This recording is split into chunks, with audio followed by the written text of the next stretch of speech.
Dandelion.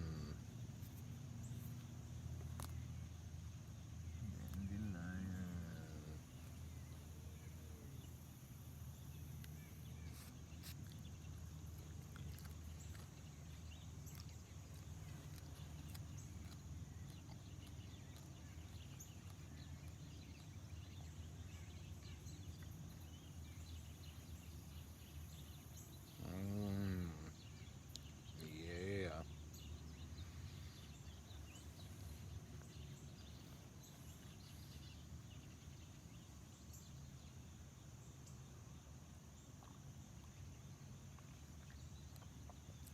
Mm.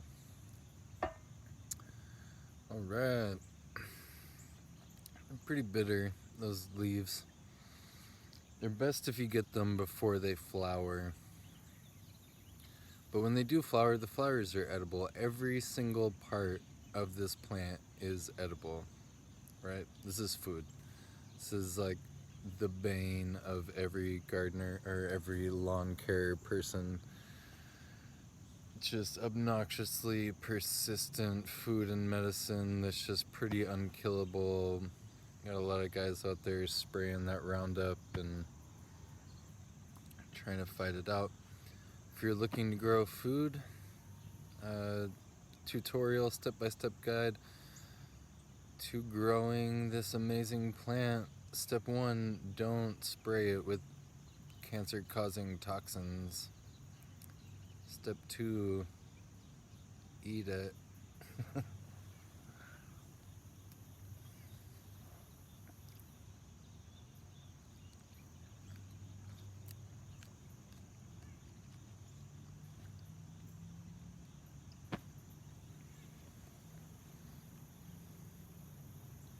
Voila.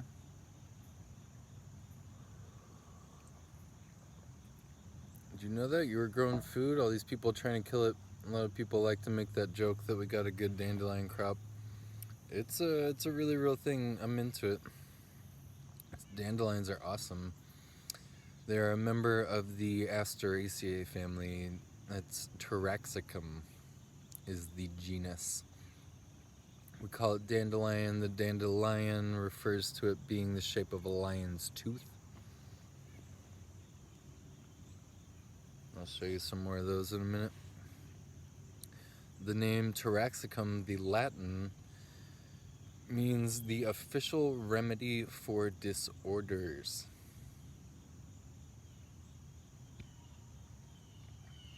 So awesome, right? Little did you know you were already growing some pretty amazing plant medicine and couldn't stop it. It gets these tap roots, right? And they grow just anywhere, like cracks on the sidewalk, just anywhere. This plant's amazing. And it's got this one thick root that shoots down. So one of those two you can come in and pull off the top. You're not gonna hurt it, it's just gonna pop back. But that root is also usable if you're pulling it out. Let me see, I might pull this one. Wow. No, it's got a pretty good root system there. It's just that one root, but it's pretty strong, so it's hard to pull out. That one's just gonna pop back. I just pulled off the top for no reason. But herbaceous perennial, it has what they call a basal rosette of leaves and a flower, because it's in the Asteraceae, so it's a composite, and they're called florets. Let's just check out some dandelions. We've got these things all over. And they're pretty distinctive, right? Like everybody knows them. They're native to North America and Eurasia, but they're growing pretty much everywhere in the world in temperate regions. I like to spread the seeds around, and Greenlight likes to tease me about it. And says that the American dandelion needs no help from me propagating itself. But it's a great food, and I like to have it in the garden. The more the merrier. You see on the tips of these, I want to say these are 5-pointed tips. Oh, actually that one's got a bunch. Need my little magnifier.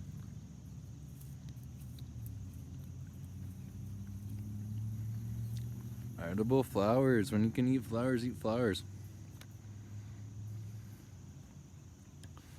This was my first meal at a rainbow gathering, still hiking up the mountain, and a woman was sitting there and she'd made soup with these dandelion flowers and blew my mind.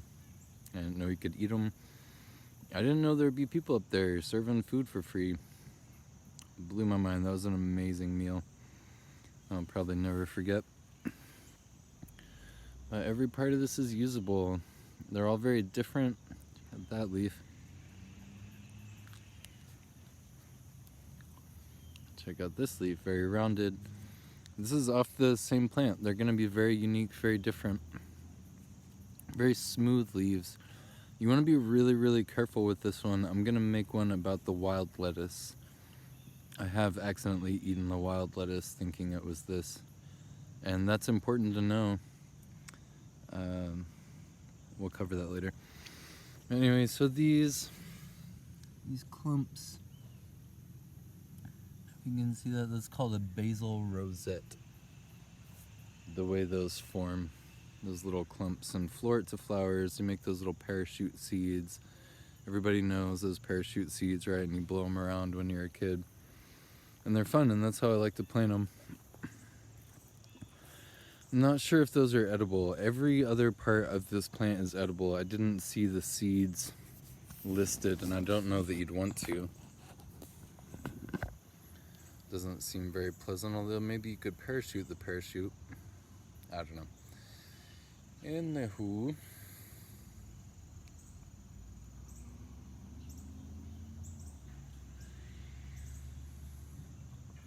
these flowers are going to open in the daytime, close in the evening. I meant to show you at the base. Maybe I'll find another one. They have bracts, or what they call those little, look like little leaves on the base of the flower. Those are called bracts. Bracteatus, if you're not hooked on Pahonics. But yeah, everything else, as far as I know, maybe the seeds are edible. Everything's considered to be edible on this. The leaves are pretty bitter. I think they're often blanched. I've never really done that. They're a lot worse once it's gone to flower. If you get it before it's gone to flower, they're a lot easier to eat. Once it's gone to flower, then you may want to be using the root. The roots are used for kind of a coffee substitute, stuff like burdock, dandelion. They make like a root beer out of them, sort of a thing. And those are pretty great. I think the roots is more about the liver. It's a good liver cleanse.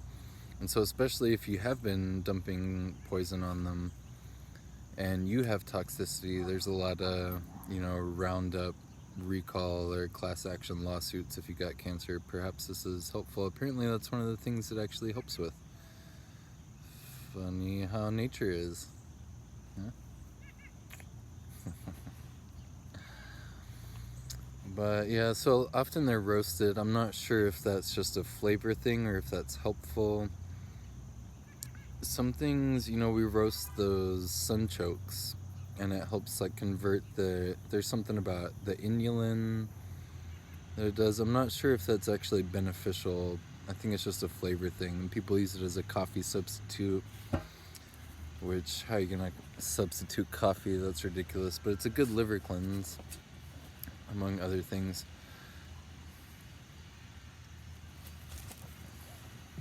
The flowers are really high in polyphenols, antioxidants. They're anti-inflammatory and angiogenic. Cool. Used for liver detox, skin issues, swollen lymph. Cysts, abscess, detox the kidney, improve intestinal bacteria, treat infections, cancers, diabetes. Pretty awesome. Also, that latex is apparently used for rubber. And so as a general rule, call it a rule of green thumb, you don't really want to eat most things that have white latex in them. Just commonly you don't want to. In this one, it's okay. It's It's not gonna hurt you, apparently. Maybe it will, I don't know, your body or the dandelions you're eating. One note on that, I got really into these in Bend, Oregon for a while. I wanted to get into wildcrafting. I was surrounded by lush, beautiful food. I'm in Oregon, and I didn't know anything but this because of the Rainbow Lady. And so I would wander around the woods and eat these. And I found one in an alley. I have an outdoor Oregon-style alley. It's not enclosed, it's outdoor, airflow, all that. And just between backyards. Anyway, I ate one because it was like a foot long and just massive, and did get kind of sick from that, so be careful where you're getting them. They grow everywhere, but you know, I did get some toxicity from that just because it was in a bad location.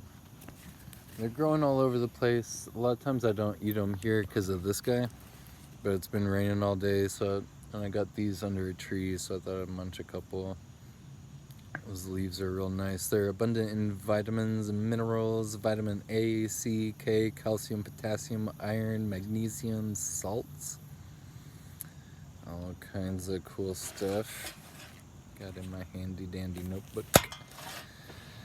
Apparently that's what people are saying. I do feel really good when I eat them. I really enjoy this one. I'm getting back into it. They're growing wild in fields all over, and so I'm taking this guy walking around a lot, and they're just growing all over. It's nice if you can find them growing in the patches of grass where they're poking up, because they tend to get dirt on them and all that. Hey bro, hey bro, what's your deal today? You're rowdy today. Yeah, you're rowdy. You're rowdy. Right, so taking this guy walking, I've been munching a bunch of these, get some fresh goodness in my life.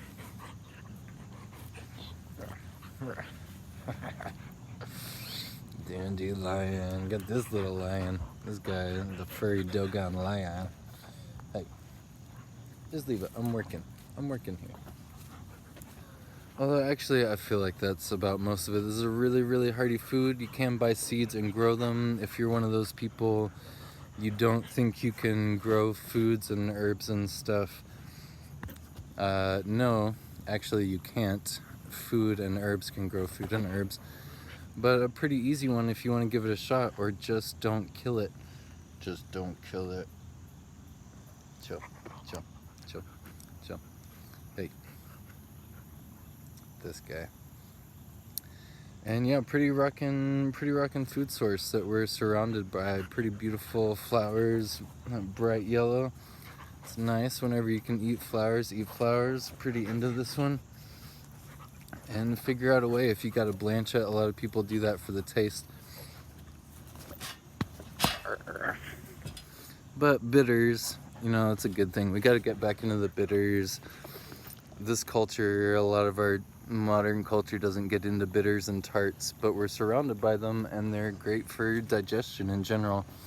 Plus this one doing all kinds of things. They say the official remedy for disorders is what the Latin means, just to remind you of that. That's pretty awesome. And these flowers, you know, anti-inflammatory, high in antioxidants, so that's pretty great. Whoa. Pretty much whenever we're sick, inflammation is part of it. I find pretty much everything I've been looking into has anti-inflammatory properties. Plus this swollen lymph. Probably noticed that with the camera down low, and ooh, those lymph. So anyway, all kinds of stuff. Infections, diabetes, cancer stuffs. All kinds of things people are using this for. Not saying it will, or not to say it'll cure those things, because that I don't think is legal.